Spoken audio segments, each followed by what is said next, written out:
अब तब भी नहीं चढ़ती दोस्तों।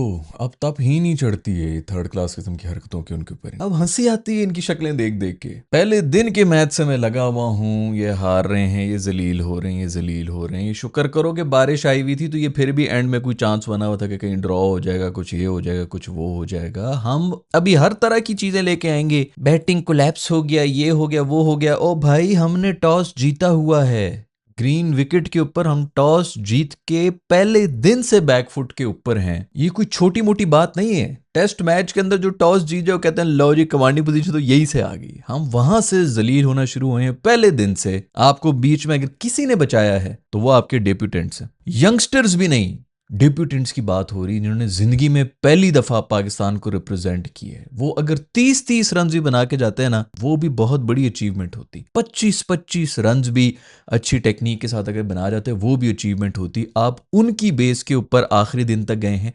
अभी भी आखिरी दिन अब्दुल्ला फजल खड़ा हुआ था, अदरवाइज कोई एक नहीं खड़ा हो सका है। आप पहले दिन से बैकफुट के ऊपर हैं और बहुत अच्छी क्रिकेट खेली है बांग्लादेश ने। लेकिन मैं मजबूर हो जाता हूं ये कहने पे कि ये आप चेक कर लें वर्ल्ड रैंकिंग के अंदर ये कौन सी टीम है जो हमें किस तरह हरा रही है। हम लड़ रहे हैं, पहले दिन से कर रहे हैं, लेकिन कोई बीमार है क्या? कौन सी सर्जरी? किसको सर्जरी की जरूरत है? जब तक आपके ये थर्ड क्लास चले हुए कारतूस नहीं निकलेंगे इस टीम में से, इसी तरह होता रहेगा।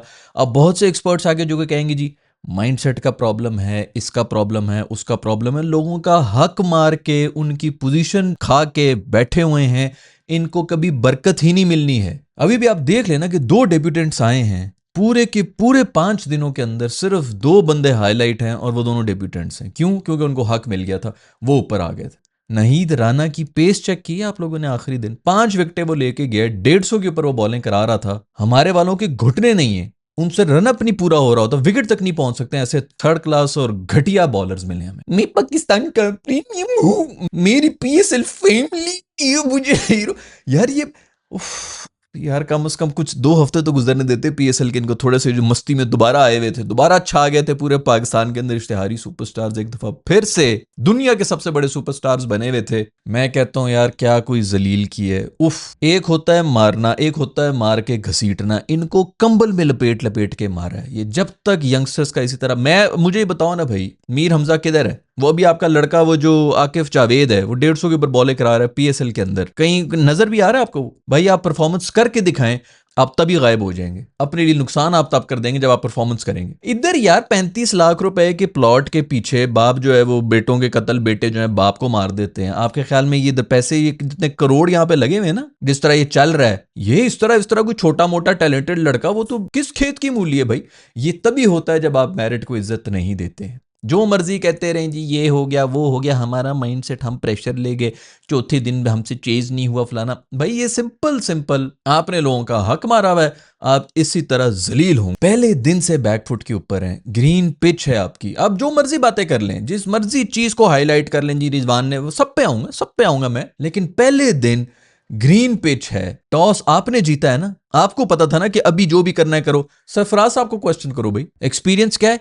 मेंटोर बने हैं वो अंडर 19 के उस मैच के अंदर। वो मेंटोर थे जो इंडिया की अंडर 19 को उन्होंने एक मैच हरा दिया था। ये उनकी अचीवमेंट है। मैं तब से लगा हुआ था ये इसको इसी बात के ऊपर लगाया हुआ है, इसका मेंटोर उसका मेंटोर, उसको सीधा कोच बना देंगे। अभी ये हसन की जगह भी इसी को डालने की कोशिश कर रहे होंगे, क्योंकि बस यही है, ये मेरा दोस्त है, वो मेरा दोस्त है, उसको ये पोजीशन दो, इसको ये पोजीशन दो, ये मेरी फैमिली, वो तेरी फैमिली, यही चल रहा है इधर। फुप्पी की टीम है भाई, पाकिस्तान की टीम थोड़ी है। खैर भाई, आ गया वही सेशन। एक सेशन आपने सरवाइव करना है यार। मतलब ड्रॉ के लिए कह रहे हैं, दुनिया की कोई भी टीम होना यार तो वो यही कहे कि यार अच्छा, इन्होंने कल ये बयान दे रहे थे सलमान अली आगा साहब कि अगर हमें 260 का इन्होंने टारगेट दे दिया, अगर ये दलेर हुए और इन्होंने हमें टारगेट दे दिया तो फिर हम जाएंगे। आज एग्जैक्टली वही हुआ, 260। अच्छा, वो भी खुश हो रहे होंगे, हमारे जो बॉलर बड़े खुश होंगे कि हमने इसको आउट कर लिया, हमने उसको आउट कर लिया। विकेटें थ्रो करके गए लानत भेजकर। मैं जितना खुश हुआ ना जब बांग्लादेश ने 9 आउट के ऊपर डिक्लेयर कराया, मैंने कहा एग्जैक्टली ये मैसेज आना चाहिए। वरना ये थर्ड क्लास घटिया तरीन बॉलर्स अपने आप को ये समझते हैं कि हमने भी ऑल आउट कर दिया उनको 260 के ऊपर। वो मार रहे हैं, वो विकेटें फेंक रहे हैं। बहुत अच्छा किया कि डिक्लेयर किया, ताकि पता चल गया कि हमें तो इंटरेस्ट ही कोई नहीं, हमने जो करना था वो कर लिए। शुक्र करो कि कल बारिश आ गई थी, वरना ये कल ही 30 और रन बना देते। आज आपको 300 के ऊपर डिक्लेयर करके देते, चाहे 9 आउट होते, शायद 2 आउट होते, इन्होंने 300 के ऊपर देना था और आप देख लेते कि आप लोग सुबह का सेशन ना निकाल सकते, क्योंकि ये पिच कंडीशंस ही ऐसी थी। जैसे वो बॉलिंग करा रहे हैं, आपके ये 2 डेब्यूटेंट्स अगर ना इनिंग्स करके जाता, आपके बाकी किसने किए? आपका आगा सलमान की, आगा और रिजवान की बनी थी ना, उसके भी वो नो बॉल के ऊपर आउट हुआ था, दूसरी लाइफ लेके आया था। आपके पहले भी डेब्यूटेंट्स नहीं बचाया था, दूसरे में भी आगे डेब्यूटेंट्स नहीं बचाया, जो भी बचाया, ये कंडीशन ही नहीं थी। रिजवान साहब जी, ना तुझसे भाई कीपिंग हो रही है, पहली इनिंग्स के अंदर भी पता नहीं कितने इसने चांसेस जो हैं वो छोड़े हैं, कितने चौके इसने जाने दी। उनका मूड खराब है कि जी पिंडीज को जो है उस तरह की इज्जत नहीं मिली। दामाद साहब घर में आए हैं, उनको उस तरह खातिर तवाज़ो होनी चाहिए। भाई रिजवान साहब आए हैं, उनकी क्या सर्विसेज हैं।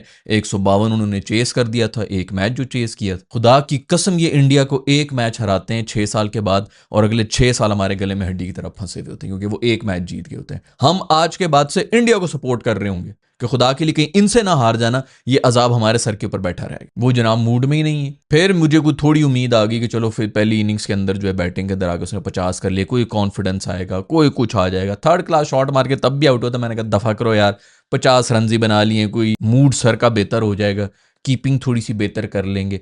आज उनका आपने लीव चेक किए, ओ यार ये जो जो बॉलर्स हैं ना, ये तुम लोगों ने नेड़े नेड़े देखे भी नहीं है इतनी पेस के बॉलर्स, ये जिनके साथ तुम जो मूंगफलियां खा रहे हो और ताश खेल रहे हो ना, जिनके साथ बैठ के 125 127 की पेस वाले जो हैं, ये ऐसे उसको समझ ही नहीं आई है, इन स्विंग उसको समझ ही नहीं आई। वो दिखा रहे बाद में उसके ग्राफिक के अंदर ना कि थोड़ी सी जो है वो अंदर एक्चुअल बॉल से ज्यादा जो है वो सीम होगी। वो अक्सर औकात ये होता है कि सीडी जो है वो अच्छी खासी बाहर से जा रही, तो वो एक्चुअल बॉल भी लीव करने वाली नहीं थी, इतना गंदा आउट हुआ है ये बंदा। कह जी बहुत ज्यादा, ये पिच इसी तरह की थी, इसके अंदर यही होना था। आपके बॉलर्स का आप मुकाबला ही नहीं कर सके।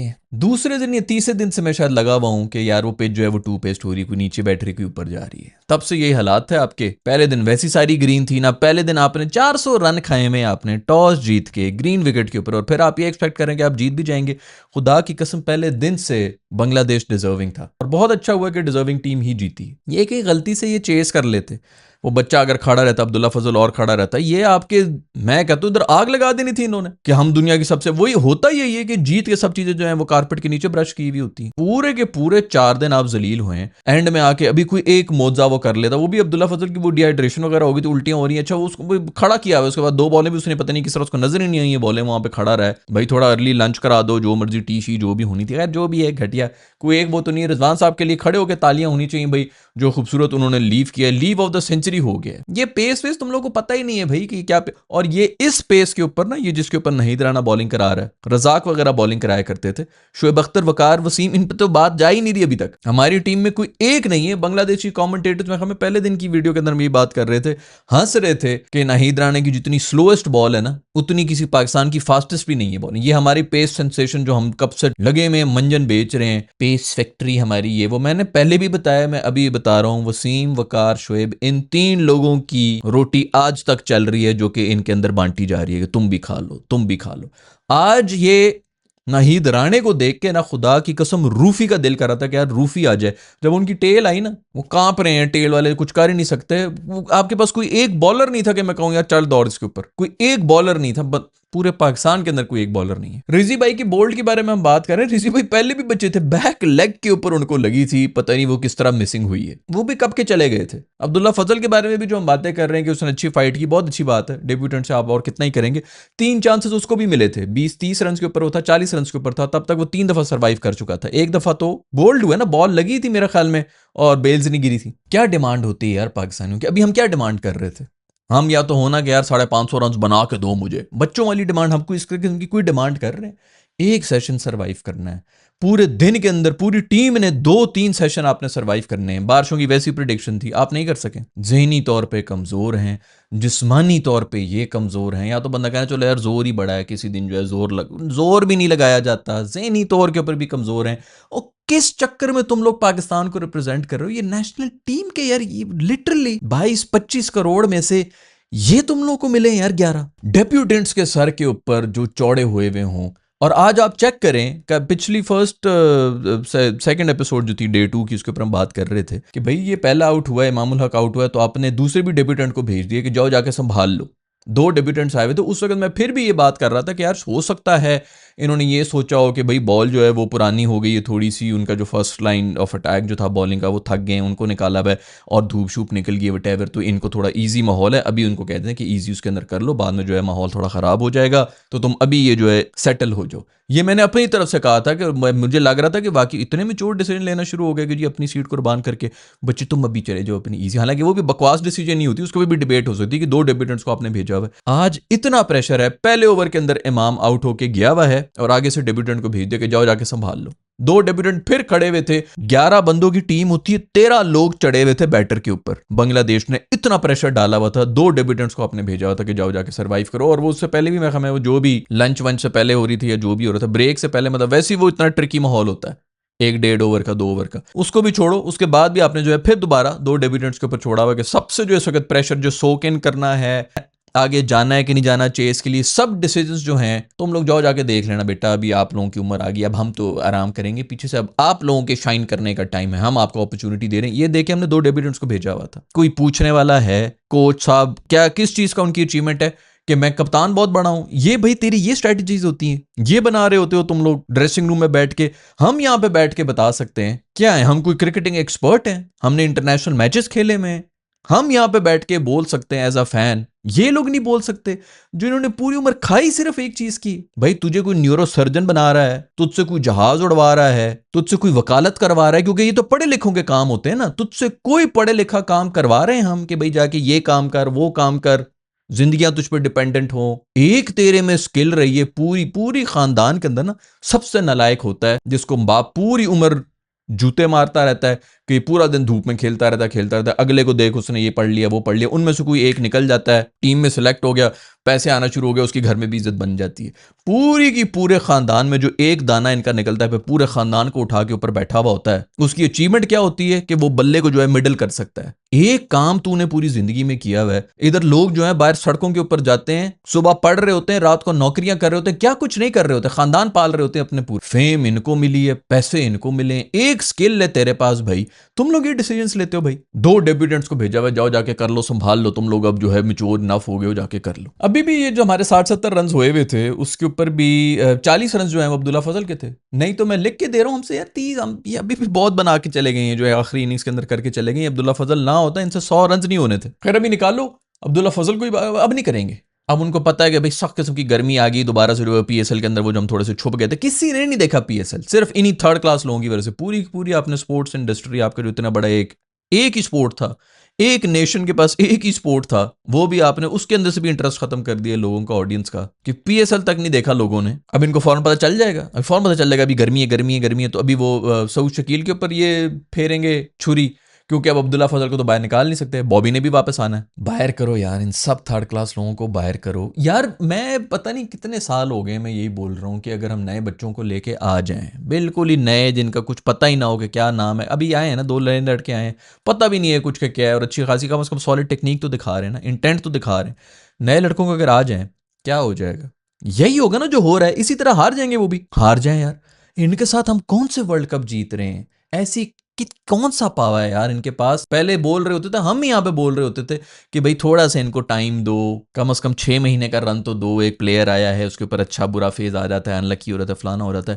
इनके पास ऐसा कौन सा पावा है कि वो इतने सालों से लगे हुए हैं। शुक्र करो कि एक दिन बारिश हो गई है, नहीं तो ये खत्म था, कब का खत्म था। और अगर कोई चांस आप लोग बचे हुए थे ना, वो सिर्फ और सिर्फ बारिश की वजह से ही बचे हुए थे, वरना बांग्लादेश शुरू से कमांडिंग पोजीशन के अंदर रहा है। बॉलिंग उठा लो उनकी, बैटिंग उठा लो, दोनों के अंदर कमांडिंग पोजीशन। पहले दिन के बाद जो मेरा ख्याल में वीडियो बनाई है उसके अंदर मैं यही जिक्र कर रहा था कि इसी बात के ऊपर शर्म से डूब मरो कि अब अगली टीमें जो है वो ग्रीन विकेट्स देना हमें शुरू होगी, क्योंकि उनको पता है कि इनके थर्ड क्लास घटिया पेस अटैक। जो लोग टेस्ट मैच अगर भी देखते भी ना, उनको अगर बता दो ना कि एक टेस्ट मैच जिसके अंदर ग्रीन पिच थी और टॉस आपने जीत लिया है, उसके बाद भी आप हार गए, वो आपको बताएंगे कि वाकई यार ये तो बहुत ही कोई नेक्स्ट लेवल की ढीठ पने वाली हरकत की एक टीम ने। हमें समझ ही नहीं आनी, आधी कौम को पता ही नहीं है क्रिकेट हो रहा है, बाकी कौम जो है उनको इंटरेस्ट नहीं है टेस्ट मैच के अंदर। सबस तरीन पिच कभी जिंदगी में ना देखी हुई हो, बांग्लादेश वाले कांपना शुरू हो गए होंगे, लोग टॉस भी हार गए। खैर वो भी क्या कांपे होंगे, उन्होंने बनाई इसलिए ग्रीन पिच थी, उनको पता था कि इनके पास कुछ है ही नहीं, ज्यादा से ज्यादा हमने थोड़ी सी न्यू बॉल जो है उसको सर्वाइव करना है, इनके पास कोई है ही नहीं बॉलर। खैर भाई बहुत बहुत मुबारकबाद हो इसी तरह चलता रहेगा। मैं तो कह रहा था कि मतलब मैं सीरियसली अगर ये ड्रॉ भी हो जाता, जो भी हो रहा था, तो मैं ये इसी दुख में रहता कि भाई ये अब एक्सपोज नहीं हुए हैं, ये जिस तरह की इन्होंने घटिया क्रिकेट खेली है पूरे 5 दिनों के अंदर। अब अच्छी बात ये है कि बांग्लादेश जीत भी गया है, ताकि कम से कम वो जो इनको एक शील्ड मिल जाती है जिसके पीछे छुपते रहे हैं, हर जगह छुपते रहे। सबसे बड़ी शील्ड तो उनको बाबर मिली हुई होती है ना, बाबर की कप्तानी, बाबर की बैटिंग, बाबर का ये, बाबर का वो, उसके पीछे सारे छुप करके बैठे रहे। उसको टीम से निकालते हैं, टीम के हालतें चेक कर लो, वो हो या ना हो वो एक अलग डिबेट है। लेकिन खैर बहुत ही बेहतरीन किस्म की क्रिकेट खेली बांग्लादेश ने, खूबसूरत किस्म की कप्तानी की है शांटो ने आगे जबरदस्त किस्म की वो बैटिंग जो वो करके गया है वो अलग कमाल है। बॉलिंग चेंजेस, खैर बॉलर भी डिलीवर कर रहे हैं भाई, ऐसी ऐसी पेस देखने को मिल रही है। ये वो पेस है जो हमारे मीडियम पेसर्स हुआ करते थे, और हम वो देख रहे हैं, तो हम भी देख रहे हैं यहाँ पे टीवी बैठे देख के कह रहे हैं कि वाह यार क्या कोई गोले मार रहा है, क्योंकि हमें आदत होगी हमारे थर्ड क्लास बॉलर्स की। यही चलते रहेंगे, यही आते रहेंगे, क्योंकि आपका सिर्फ सही जगह के ऊपर पावा होना चाहिए। बहुत बहुत मुबारकबाद हो भाई बांग्लादेश की टीम को, आप लोगों की बहुत बहुत मुबारकबाद हो एक दफ़ा फिर से वापस रियलिटी में आने के लिए। जो पीएसएल के शुगर मेले हमने लगाए हुए थे, जो हम इंजॉयमेंट कर रहे थे, हम वापस, हम मेरा ख्याल में ये WTC के फाइनल की कोई बातें शाते हम कर रहे थे कि मैंने देखा नहीं है, लेकिन ज़रूर कोई ना की थे। मुझे तो सलमान अली आगा की बात नहीं भूल रही कल की, कि इनको दलीरी करके तो 270 रन हमें दे देने चाहिए, 260 रन 60-70 ओवर में अगर देंगे तो हम चेस के लिए जाएंगे। उसी वक्त मेरे दोस्त ने मुझे कहा, कहते यार खुदा के लिए चेस के लिए जाना। मैंने कहा अगर चेस के लिए ना गए ना तो तब भी हार जाएंगे, क्योंकि डिफेंस कौन सा ये कर सकते हैं। आज मासूम शुरू में चेस के लिए जा रहे थे तो जलील होना शुरू हो गए, एंड में डिफेंस करने की कोशिश की तो जलील होना शुरू हो गए। कुछ भी कर लें, कहीं से भी, हर जगह से जब आई भी होती है ना, वो फिर आके ही रहती है। वही हुआ हमारे साथ। आप सबको बहुत बहुत मुबारकबाद हो एक दफा फिर से हम हार गए। हमें तीसरा लगातार टेस्ट मैच है जो कि हम बांग्लादेश से हार रहे हैं। बांग्लादेश पहली दफ़ा पाकिस्तान को बांग्लादेश में टेस्ट मैच हरा चुका है। बहुत अच्छी, बहुत खूबसूरत बैटिंग, बॉलिंग, फील्डिंग, हर लेवल के ऊपर बांग्लादेश ने पाकिस्तान से बहुत बेहतर क्रिकेट खेली है, और वो बिल्कुल डिजर्विंग भी हैं इस जीत के जो कि उनको मिल गई है। आप सबको भी बहुत खुशी हुई होगी, आप भी इंजॉय करें जाके।